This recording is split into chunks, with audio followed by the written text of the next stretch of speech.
Le regroupement de crédits. Comment mieux faire face aux mensualités liées à vos différents crédits? Essayez d'abord de les renégocier auprès des organismes qui vous les ont accordés, en jouant sur l'allongement de la durée de remboursement ou sur une baisse du taux d'intérêt. Si vos difficultés persistent, vous pouvez alors envisager le regroupement de vos crédits. Première situation. Vous avez plusieurs crédits dans des banques différentes. Vous pouvez demander un regroupement de crédits pour les remplacer par un seul crédit. Vous n'aurez alors à rembourser qu'un unique prêt.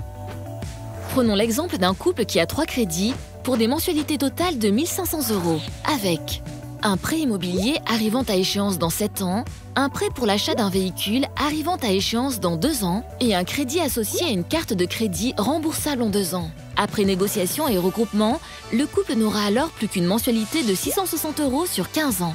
Vos mensualités baissent, seule la durée de votre prêt augmente.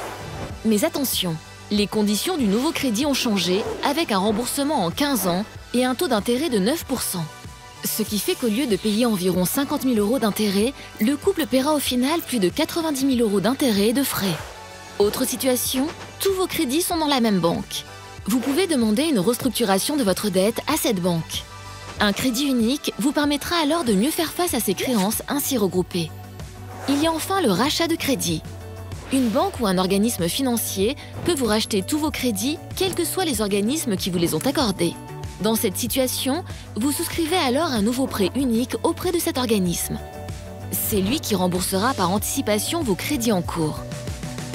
Mais cela s'accompagne d'un allongement des délais de remboursement, ce qui peut entraîner une augmentation du coût total du nouveau crédit par rapport au coût total des anciens crédits rachetés. De plus, le remboursement anticipé d'un crédit peut donner lieu à une indemnité à verser à la banque.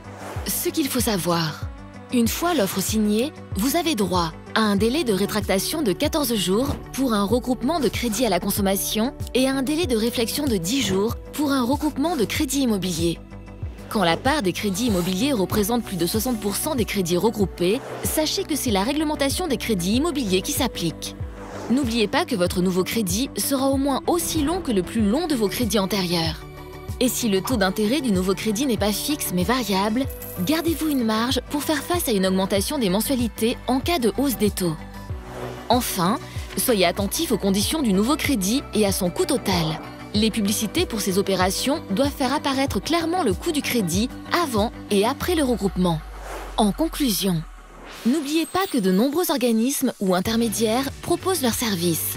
Privilégiez toujours votre banque ou un organisme en qui vous avez confiance. En effet, en cas de problème, il est plus facile de négocier avec un interlocuteur que vous connaissez et que vous pouvez rencontrer.